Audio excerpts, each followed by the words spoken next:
그래도 이 추운 겨울날 한 달에 한 번뿐인 날이에요. 그죠? 초하루는 우리 일생에서 여러분이나 저는 저희 일생에서 2018년 12월 달에 있는 지금 11월 초하루예요. 음력으로 11월 초하루는 딱 한 번뿐인 거예요. 그죠? 11월 초하루, 2018년 11월 초하루는 한 번뿐인 거라는 것은 우리 잊지 말아야 될 것 같아요. 자, 우리가 이 추운 날 여러분이 여기에 왜 오셨겠어요? 물론 소원이 있어서 왔겠죠, 그죠? 소원이 있어서 뭔가 딸이나 아들 또 그 다음에 손자 손녀들의 이제 당면한 과제는 대학 입시, 수능 시험 그것이 이제 가장 클 것 같고 또 아니면 취직 시험이라든지 또 여러 가지 당면한 문제가 많이 있겠지만 그 바탕에 깔린 것은 무엇이냐면은 부처님의 진리를 향한 애틋한 마음 그렇게 얘기해야 돼요. 사랑하는 마음. 제가 학인생들랑 살다 보니까 사랑하는 마음이라는 말을 쓰게 됐어요. 제게 싫어하는 말인데 꼬마들이 요즘은 스님 사랑합니다 하고 막 달려오면은 제가 이렇게 비킵니다. 그렇게 하면 안 된다 그래가지고 제 선생님한테 혼나고 그랬는데 그렇게 하면 안 된다 그랬는데 그 말을 이제 우리 학인생들랑 살다 보니까 쓰게 됐어요. 그 부처님에 대한 그 정말 사랑하는 마음이 우리를 이곳에 앉아서 만나게 한 것 같습니다. 그 부처님의 가르침은 진리라고 하는데 이 진리는 무엇을 보고 진리라고 하는가 하는 거예요. 첫째는 대자유, 둘째는 절대평등, 그 다음에 세 번째는 영원불명. 이 세 가지 요소를 가진 것을 진리라고 얘기해요. 자, 부처님 가신 지 얼마 되셨어요? 부처님이 사바세계에 마야 부인의 아들로 태어나서 살다 가신 지 얼마 됐어요? 3000년이죠. 약 3000년. 그죠? 3000년이 됐어요. 근데 우리 어때요? 여기 우리 대중생들 한 40명, 50명? 이렇게 머리 깎고 추운데 머리 깎은 거 얼마나 추운지 압니까? 여러분 머리 있는 사람 절대 모릅니다. 머리 깎고 또 여러분과처럼 좋은 어머니 있습니다. 요새 좀 좋아졌어요. 저기 서울에 어떤 강사 스님이 어떤 신도분이 남편이 갑자기 늙지도 않았는데 좋은 직장을 확 때려치우고 나는 놀아야 되겠다 이렇게 했대요. 놀아야 되겠다. 그러니 얼마나 황당하겠어요. 애들도 아직 학업도 다 안 마쳤고 공부도 하는 때고 돈이 매달 필요한데 갑자기 신랑이 그래가지고 와가지고 스님한테 우리 강사님, 서울 강사님한테 울고불고 난리 났대요. 왜 그러냐 했더니 우리 신랑이 직장을 그만두고 놀아야 되겠다는데 대체 어떻게 해야 되겠냐면 뭐 어떻게 해요? 놀게 내버려야죠 그랬대요. 그랬더니 보살님이 울음을 떡떡 쳤대요. 그죠? 논다는데 놀게 내버려야지. 스님 방법을 좀 모색해 주시려고 어떻게 그럴 수가 있냐고 울음을 떡떡 치고 그러더래요. 그럼 스님한테 뭐 해달라면 뭘 해라 그러겠어요? 뭐 하라고 그러겠습니까 여러분? 스님 기도하라고 소리 하죠. 법화경 배우십시오 이렇게 하면 그 보살님이 법화경 배우는 게 머리에 들어가겠습니까? 기도하십시오 그랬대요. 그래서 기도를 했는데 그 신랑이 어디 그만둔 회사보다 더 좋은 데서 오라고 연락이 왔대요. 연락이 왔는데 이 신랑이 그 부인한테 그러더래. 나 그 회사 연락이 왔는데 그래도 난 노는 거는 한 1년은 놀아야 되겠다 그러더래. 이 사람이 정신이 나갔나. 회사가 좀 마음에 안 들어서 뭐 남이 보기엔 조건이 좋다 그러지만 마음에 안 들어서 쉬고 싶은 마음을 냈다 이렇게 생각했는데 그보다 더 좋은 회사에서 왔는데 1년은 더 놀아야 되겠다고 하는 거예요. 그래서 또 막 스님한테 그러더래. 좀 기다려보세요. 그랬더니 그 회사에서 연락이 왔는데 그러면 1년을 쉰 후에 와도 그렇게 대접을 해주겠다 이렇게 했대요. 그러니 뭐가 된 거예요? 부처님의 가피가 무량한 게 된 거죠? 그래가지고 그 보살님이 스님이 그 먼 길에 가서 공부 가르치시는 동학사 스님들한테 내가 이 기도 성취 그것을 이제 공양을 하겠습니다. 그랬더니 전화가 오셨어요. 왜요? 그랬더니 우리 그 기도 성취한 보살님이 공양을 한다는데 이 보살님이 그렇게 막 여유있고 그런 분도 아니고 그러니까는 학인 스님들한테 학용품 중에서 무엇이 필요한지 먹는 거 말고 학용품 중에서 무엇이 필요한지 그것을 좀 조사를 해달래요. 그래서 제가 이제 4학년 입술스님한테 얘기했죠. 이를 해서 이렇게 돼서 공양이 들어왔는데 그렇게 많은 돈의 액수는 아니더라도 학인 스님들이 이렇게 공부하는 데 필요한 것을 주문을 하랍니다. 그래서 이제 뭐 이렇게 수송을 하고 보니까는 이단 책꽂이? 책받침? 책 볼 때 이렇게 넣고 한 그거라든지 샤프 펜슬인데 좋은 샤프 펜슬이 필요하다든지 막 이래요. 그래서 걔가 수습을 하고 있는데 전화가 떡하니 오셨어요. 왜 그러세요? 그러니까 보살님이 그 학용품에서 업그레이드가 돼가지고 조끼를 해주신대요. 그래서 조끼요? 그랬더니 이제 속에 있는 조끼를 해주신대요. 그래서 어머 왜 더 좋아지시구나 그랬더니 그렇대요. 그래서 조끼를 해야 된다 그래서 막 우리 아마 교무스님이랑 재무스님이랑 우리 사이즈가 있거든요. 스님들 우리 사이즈가 있어. 치문반 누구는 라지, 스몰 이런 거 있어요. 미디엄 이런 사이즈가 있는데 그 사이즈를 다 적어서 보내라고 했어요. 그래서 아마 보냈나 봐요. 제가 그리고 또 우리 송악사에 무슨 불교대학 강의를 갔나 어쨌든 나갔는데 전화가 오셨어요. 왜 그랬냐요? 왜 그러냐 했더니 이제 어디 가서 사는 게 아니라 공장에 마친대요. 이 스님들 거 한 60개, 50개 조금 넘게 하는데 맞추기를 했는데 그 공장에서 이 조끼 속에 솜털을 넣느냐 오리털을 넣느냐 이게 문제라고 같아요. 그래서 학장 스님 뭐가 좋냐고 그래서 따뜻하기는 오리털이 따뜻할 것 같은데요. 그랬더니 그 아저씨가 스님들이 오리털 입으면 안 되는 거지 않냐고 그러더래요. 그래서 그렇긴 하네요. 오리털 뽑는 거 동영상도 있고 막 그래가지고 얼마나 그 살생에 대한 것을 우리가 가장 금기하는 것 중인데 그 오리털 입었을 때는 스님 그 신심내 보살님 신심을 꺾을 수 없으니까 그럼 그냥 저 오리털 말고 그냥 솜으로 해주세요. 그랬어요. 그래가지고서는 제가 그래서 끊고서는 이제 다시 이제 강의 끝나고 들어서 왔는데 전이가 안 돼요. 전화 와가지고 스님이 말하는 오리털로 됐습니다 이래요. 그래서 어떻게 그 마음을 바꿨어요? 그렇게 얘기하니까는 자기가 물었대. 그 오리털로 만들면 그 조끼값이 얼마냐고. 근데 제 사실 조끼값 몰라요? 조끼값이 얼마냐고 물었더니 그렇게 비싸지가 않대래요. 그러면 이 스님 말씀이 서울 강사 스님이 다양한 지식과 다양한 안 비싼 그 오리털 조끼는 그 죽은 오리털로 다 한 거니까 괜찮다고 그걸로 해달라고 그러셨대요. 그래가지고 여러분 입었어요? 그래가지고 저희가 그 회사를 무단히 그만둔 그 어떤 신랑의 가피로 그 영향력으로 우리가 대중이 다 죽은 오리털 조끼를 얻어 입었습니다. 근데 이렇게 날씨가 추워져서 또 그나마 따뜻한 겨울을 보낸 것 같아요. 어떻게 했습니까? 그 다음날 이제 조끼를 다 싸갖고 요번 화요일날 오셨더랬어요. 월요일날 화요일날 그래서 대중이 지금 다 입고 있고 제가 이제 또 전화를 딱 드렸죠. 부사님 너무 감사합니다. 조끼를 주셔서 저희 대중이 따뜻하게 잘 지내겠습니다 했어요. 근데 이제 그 서울 강사 스님이 가리키는 저 대학원 스님들은 그 조끼를 입고 이렇게들이 하트를 하고 이 적삼을 벗어내치고 그 조끼를 입고 이렇게 하트를 해서 찍어서 보내드렸대요. 그 보살님이 얼마나 기쁘겠어요. 세상에 우리가 살면서 매일매일 무엇을 맛있는 거 먹는 거? 매일 먹는 밥인데 그 특별할 거 있어요? 근데 이렇게 마음을 내서 누구에게 전한 선물이 그렇게 아름다운 미소로 또 겨울을 나는 따뜻한 등어리 언저리에서 얼마든지 생각하고 그렇게 지내지 않겠습니까?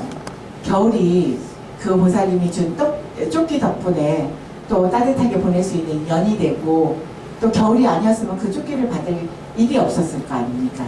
그래서 오늘 여러분이 추운 11월 초하루에 기도를 하러 이곳에 오셨지만 그 기도를 하러 온 공덕이 어떤 것으로 변화될지 모르겠어요. 이거 시너지 효과라고 그러죠? 시너지 효과. 시너지 효과. 기도만 했을 뿐인데, 그죠?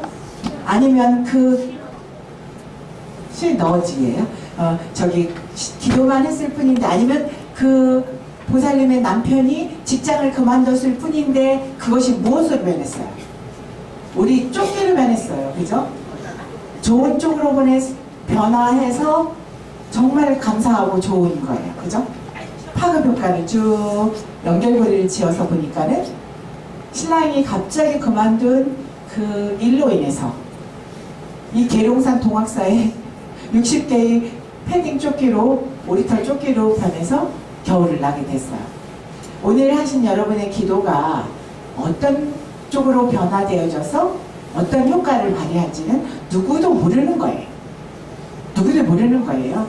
이게 종교의 힘이라고 할 수 있을 것 같아요. 그래서 그것이 바로 진리인데 대자유로워야 되고 어느 곳에든 막힘이 없어야 되는 거예요. 그분이 부처님한테 와서 울고불고 기도를 할 때 그 회사를 가기를 원했을까요? 뭐 딱 명칭 지어서 기도를 했을까요?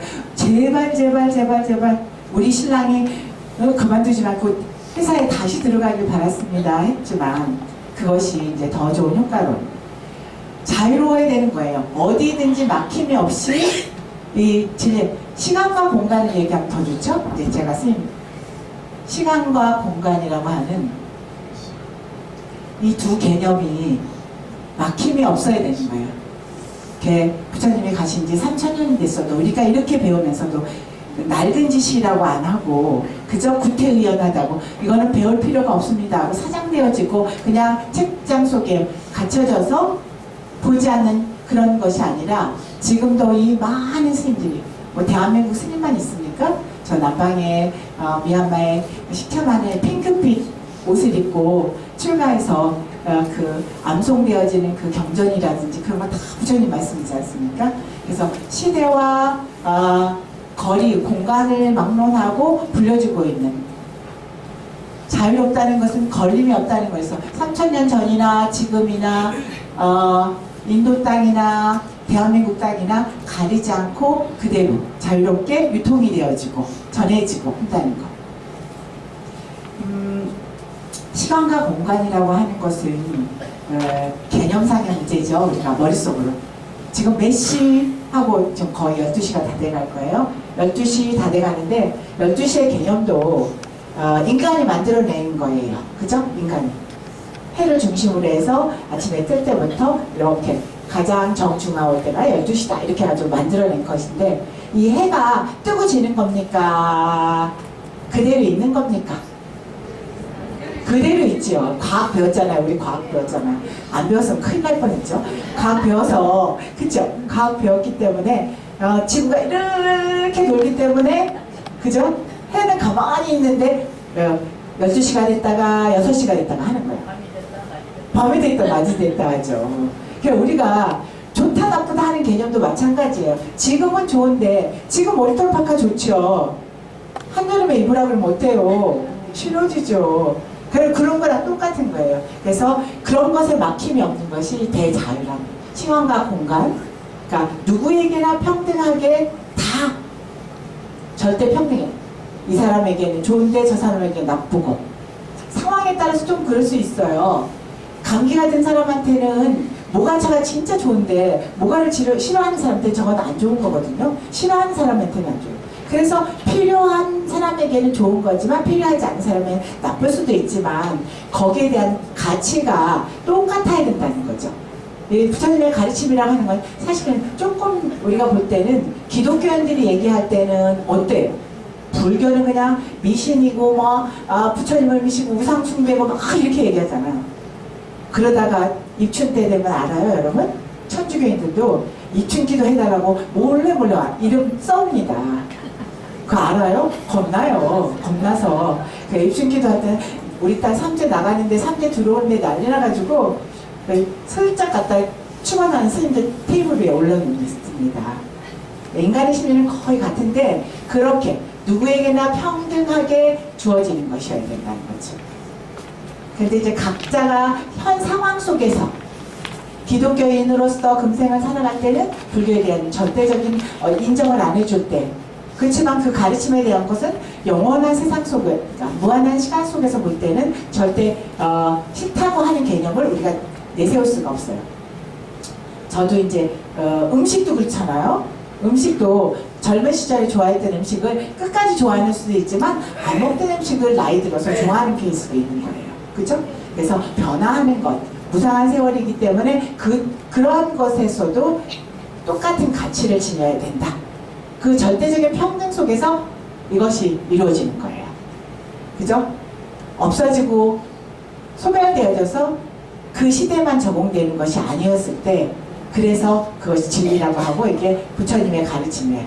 불교예요. 여러분이 오늘 와서 한 기도가 이 불교적 진리 차원에서 어떤 시너지 효과로 한 달을 살아가는 힘이 되어질 거라는 말씀을 드리고 싶어서 제가 요 얘기를 한 거예요. 알으셨죠? 네. 자, 오늘 한 기도는 여러분에게 좋은 가피로, 부처님의 가피로 반드시 소원이 성취되고 또 좋은 일이 있을 거다.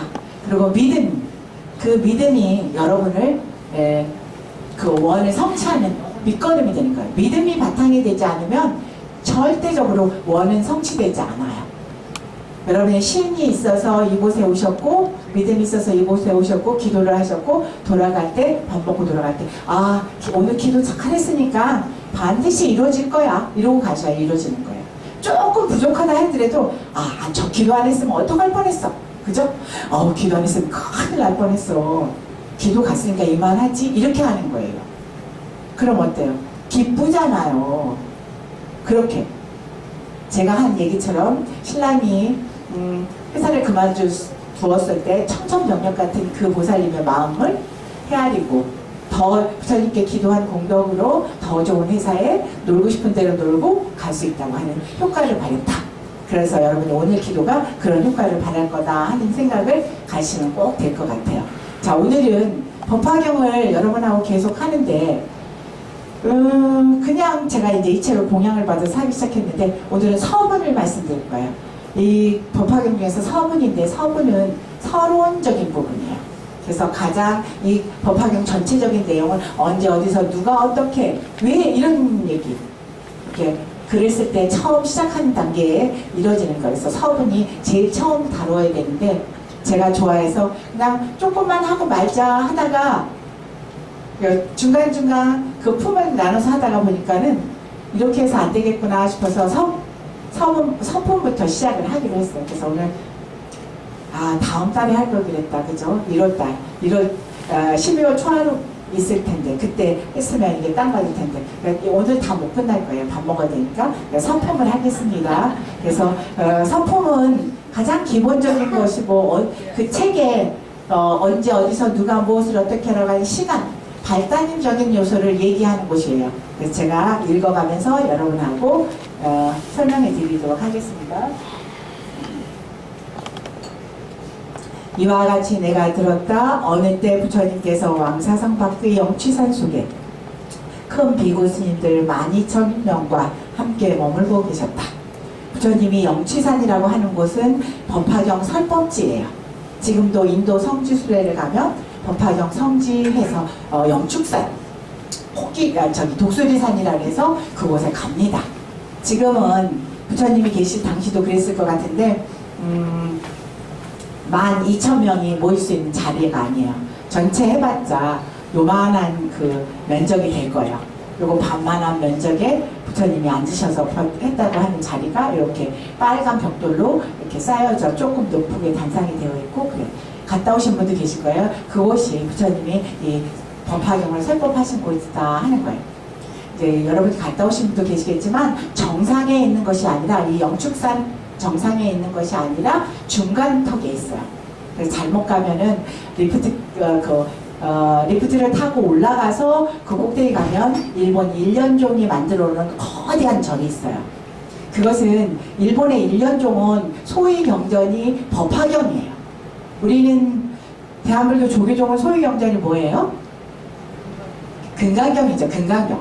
근데 법화경을 소외경전으로 하는 일본 종파는 일련종이라고 하는 종이에요. 그래서 일련종에서 그 영축산에다가 제일 정상에 일본 절을 크게 지어놓고, 제가 갔을 때 일본 스님이 상주했어요. 요번에는 우리 4학년 스님이라고 졸업여행 가서는 그곳에 가서 날이 어두워져서 빨리 기도하고 내려가야 하기 때문에 리프트카를 타고 올라가서 그전엔 참배도 못하고 중간에 다시 그 부처님 설법지로 내려오는 거예요. 다 올라가긴 힘드니까는 그걸 타고 올라가서 반은 내려오는 길이 쉬워서, 그래서 이제 그 절을 들리지 못해서 조금 안타깝긴 했어요. 굉장히 큰 절이 있어서 잘 모르시는 분은 그곳이 부처님 설법하신 곳인가 하는데, 그것 아니라 그 중턱에 있는 이렇게 빨간 벽돌로 만들어진 그 자석이 부처님 설법지가 되어 있어요. 영진원에 가면은 물론 이렇게 있는데 뭐 여기 올라가는 길이 있고 여기서 이렇게 올라가는 쭉 있는데, 올라가면은 뭐 바위가 조금 넓게여서 이렇게 있지만 여기에 부처님이 설법하셨다고 하는 이렇게 쭉 빨간 벽돌로 서 있었어요. 그래서 여기에 막 요즘은 가니까는 그 남방불교의 사람들이, 그 미얀마 같은 사람들이 여기에 금을 붙이기 시작을 했어요. 금. 미얀마 가보셨죠? 금을 붙여서 부처님께 막 옷 입히듯이 막 붙이고 그랬는데, 이 부처님 설법지라고 하는 빨간 벽돌의 요 자리에 금이 붙기 시작했어. 내년에 갔을 때 다 붙어 있을지도 모르겠다는 생각을 했어요. 이렇게만 돼 있어요. 그러면 사람들이 여기다 꽃을 올리고 여기에 향을 피우고 해서 여기서 설법을 하는 거예요. 이렇게 요 반만한 자리에 여기에 나오는 것처럼 12,000명이 함께 머물고 계셨다. 이건 불가사인이 한 일이죠. 그렇게 가보면 여러분이 아실 거예요. 그들은 전부 아라한으로 모든 번뇌들이 다하여 다시는 번뇌가 없었다. 아라한가를 증득한 그래도 보살 밑에 계위가 아라한이라는 거예요. 자신의 이 고치에는 중하고 미혹함을 끊어서 모든 존재의 속박을 다하여 마음이 자유로웠다. 그 비구 스님들이 이름은 아야 교진여, 마아가서 우르법 빛나, 마아가서 낮에 가서 사립을 마 목걸련 가졌냐. 이렇게 많은 여러분이 그래도 들어봄직한 부처님의 제자들이 이름이 거론되고 있어요. 여러분 책이 없어서 제가 그냥 읽고 지나갑니다.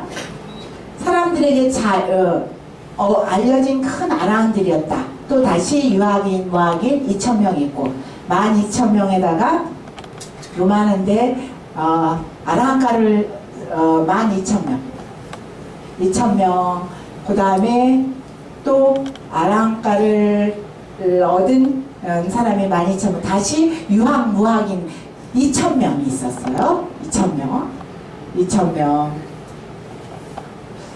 숙제를 내야 되는데 여러분 이제 책이 없으니까 숙제를 못 내서 제가 하는 거예요.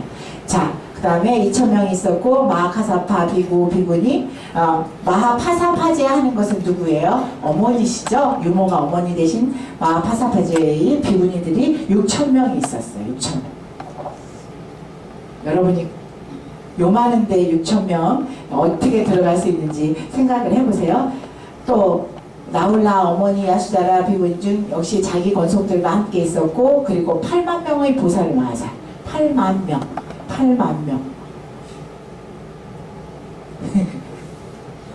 8만 명의 보살 마하살. 이것만 해도 한데 거기 또 있어요. 자, 여러분이 생각할 때 어때요? 여기에 지금 제가 여러분이 기도하실 때 우리 스님들은 밥 먼저 먹었어요. 이렇게 가가지고 내 교무스님한테 보살님들이 추워서 안 오셨나 봐요. 그랬더니 아니요, 스님 많이 오셨는데요. 그런데 그 나중에 더울 때는 뒤에 그 추녀의 밑에 쭉 앉아 계셔서 안 계셔가지고 조금 오셨나 그랬더니 꽤 많이 오셨어요. 그죠? 그때 보니까 돌아와서 보니까 신발장에 신발 그렇게 빡빡하게 앉으셔서 기도를 하신 것 같아요. 여기도 이제 그런 건지. 그래서 불태전이 법륜을 불리는 분들이었다. 또한 그들은 한량없는 백천 부처님들께 공양 올렸으며 여러 부처님들 처소에서 온 온갖 덕의 선근을 쌓아서 심어서 항상 여러 부처님들이 칭찬과 찬탄을 받곤 하였다. 자비로운 몸을 닦아 부처님 지혜에 들어가 대지혜를 통달하였으니 벌써 열반의 저 언덕에 이른 상태였다. 그 보살들이 명망이 한량없는 세계에 널리 퍼져 능히 헤아릴 수 없는 백천명의 중생들을 제도하고 있었다. 그 보살들의 이름은 문수사리보살, 관세음보살. 이건 여러분이 너무 잘 아시는 보살들이니까 읽어드리겠어요. 근데 여기 모이신 보살들의 명호예요. 누가 모였냐 하면은 문수사리보살, 관세음보살, 대세지보살, 삼정진보살, 불유식보살, 보장보살, 야광보살, 용시보살, 부월보살, 월광보살, 만월보살, 대력보살, 무량력보살, 월삼계보살, 발타바라보살, 미륵보살, 보족보살, 보사보살 등 이와 같은 보살 마하살이 8만 명, 아까 저기 썼죠? 8만 명이 있었다. 전체 얼마예요? 요것만 따져도 10만 명? 예, 10만 명이에요.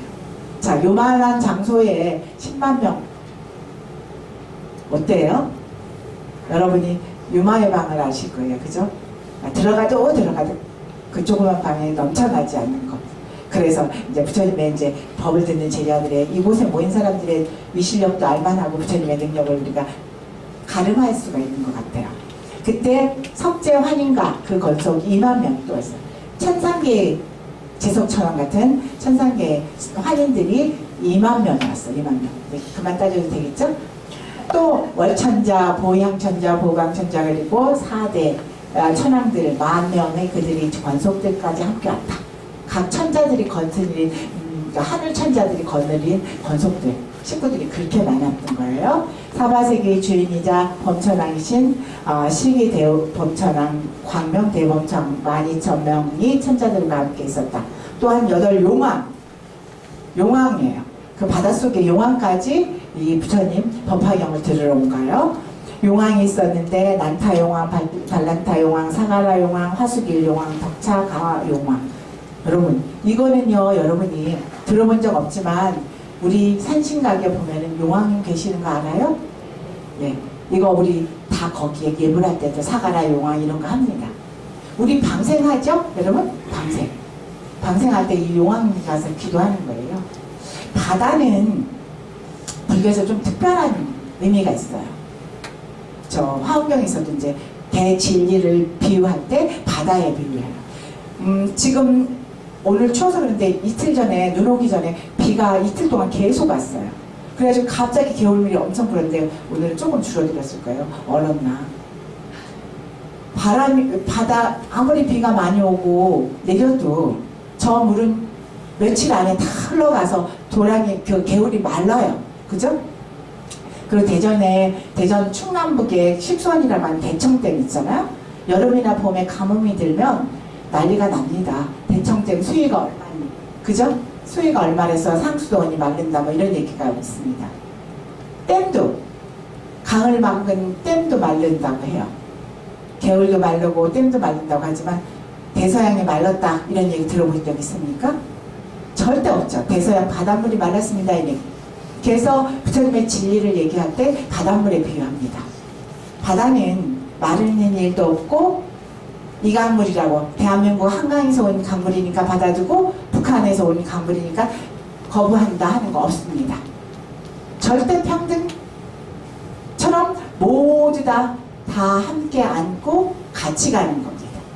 부처님의 가르침은 그런 것을 의미해서 바다를 표현합니다. 여기에 연관지어져서 부처님 왜 금빛 찬란하고 반짝반짝합니까? 네? 부처님 왜 금 개금해드릴까요? 비싸니까요?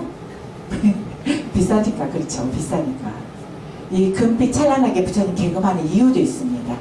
금은 절대 가치 척도가 되는 게 금이에요.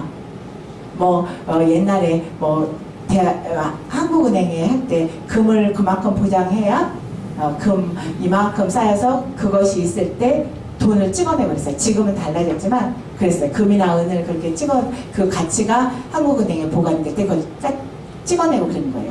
지금은 금이 있든 말든 다 찍어낸대요. 그건 이제 좀 바뀌어서 잘 모르지만 그렇게 해서 이 금의 척도가 세계 화폐 기준 같은 것도 할 때 금의 얼마 이런 걸 따지는 거예요. 금은 변화하는 것이 아니에요. 서양에서 연금술사라고 해서 금을 만들기 위해서 수많은 사람들이 별짓을 다 했지만 금은 만들어지는 게 아니에요. 원래 그 자체로 존재하는 것을 우리가 인간이 산속에서 파서 그것을 내서 만드는 거예요. 그래서 변화무쌍해도 본질은 변하지 않는 것. 부처님 옷에 입혔던 저 금도 뺏기면 여러분 귀걸이도 될 수 있어요? 귀걸이만 되니까 반지도 됩니다. 이빨에 금이빨도 됩니다. 변화무쌍하게 변형이 가능하지만 그것이 다시 뭉치면 원래 금덩어리로 만들어질 수 있는 거예요. 그래서 알아요? 화장터에 가서 그 화장하면은 나중에 그 금이빨 있던 그것도 나온대요. 그 용광로 속에서 이 몸통이 다 타고 남아도 그거는 남아서 그 뼈하고 같이 나온대요. 그거 찾아가나 안 찾아가나 잘 모르겠네. 그렇게 한대요. 그래서 금은 변화무쌍하게 변화해서 반지가 됐다, 귀걸이가 됐다, 금이빨이 됐다, 또 뭐가 됐다 해도 원래의 모습을 잃지 않아서 얼마든지 갈 수 있는 거. 부처님 법과 같은 것이. 여러분이나 저는 요 몸뚱아리 가지고 변화하죠. 안 쓰던 안경 써야 되고 이렇게 변화해서 늙어가고 이제 죽어가겠지만 원래의 형태로 돌아갈 수 있는 금생의 이 모습은 없는 거예요. 내 생에 돼도 이렇게 똑같은 모습은 나타나지 않는 거예요. 왜? 제가 전생에 사는 거하고 금생에 사는 모습하고 다르기 때문에 그 업식의 산물로 받아진 제 몸은 똑같을 수가 없는 거예요.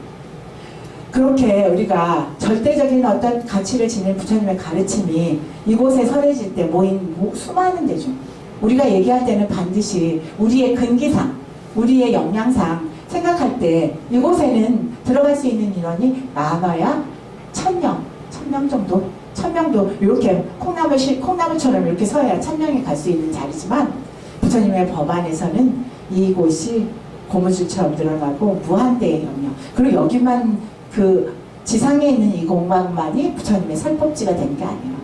아까 시공을 초월한다 그랬잖아요. 그렇게 시간이라는 게 체가 있습니까?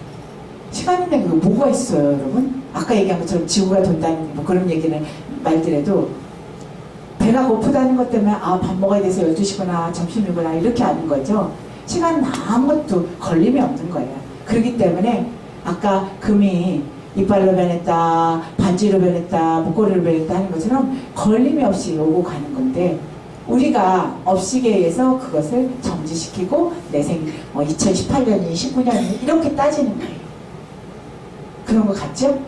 그런 거 같다고 하면 느끼면 되는 거야. 그래서 이 부처님이 그 법화경을 설하는 그 영축산 이 설법지 곳에 모인 대중이 설법을 들으러 모인 대중이 지상의 모든 보살들을 비롯한 그것에 그치지 않고 천상계의 모든 중생들, 천상계의 그 다음에 그 바닷속에 그 용왕까지 모두 혼자 온 게 아니라 자기가 권속들, 식구들을 다 데리고 와서 이렇게 많이 모였어요. 과연 이 법화경의 위대함이 얼마나 대단했던가는 이 모인 대중을 통해서 우리가 알 수 있는 거예요. 그리고 지금도 이 법화경이 모든 사람들의 부를 불러온다 그래서 열심히 읽으면 부자 돼요. 법화경. 부지런 읽어보세요. 스님 말 믿고 한번 읽어보세요. 부자 되나 안 되나. 부자 되나. 그 덕에 여러분 법화경을 읽으면 저도 공덕이 되는 거예요. 내 말에 의해서 아까 얘기한 시너지 효과를 하는 거. 알았죠? 그래서 오늘 뭐 더 해도 되는데 여러분이 추운 날 기도 많이 하셨고 또 가서 밥 먹어야 되니까 풀 뽑을 일은 없지만 밥 먹을 일이 있으니까 여기까지 했는데 질문 받겠어요. 이 추운 날 오늘 오셨는데 스님한테 물어보고 싶은 말씀 있으면 물어보세요. 네. 다음 달부터 법화경 책 갖고 와요? 갖고 와도 좋아요. 이 집에 있으시죠? 갖고 오면 똑같은 거예요. 한글 독성집 같은 거. 이거는 사서 사라고 하실 것도 없고 여러분 집에 있을 건데 한글 독성집 있으면 갖고 오세요. 그럼 같이 보고 읽으면 이런 보살 명호나 요강의 이름이나 이런 거는 우리가 한 번쯤 읽으면 그 공덕이 남는 거예요. 듣기만 해도 남는데 내 입으로 읽고 여기로 들리면 더 많은 효과가 있는 거예요. 읽는 것도 좋지만 들려지는 것 이런 것. 오늘은 읽지 못했어도 들려졌기 때문에 공덕이 되는 거예요. 아무것도 기억 못했다 하면 뭐를 기억을 해야 돼요, 오늘? 스님들 쫓기. 알았죠? 네. 집에 가서 얘기할 때 그렇게 얘기하는 거예요. 이렇게 그 신랑이 회사를 그만둬서 스님들 쫓기를 변했다. 안 잊어버리시겠죠? 부처님 공부는 일상을 벗어난 이 책 속에 있다고 생각하면 안 되는 거예요. 얼마든지 부처님은 있는 그 자리에서 뭔가 대답을 하고 증문즉답 같은 거 많잖아요. 요새 법륜 말씀. 우리의 삶을 벗어난 어떤 이야기를 하시는 것이 아니다 하는 얘기를 여러분이 반드시 아셔야 돼요. 오늘 기도하신 초하루 기도가 한 달을 살고 다음 달 오실 때까지 좋은 일만 가득하세요. 감사합니다.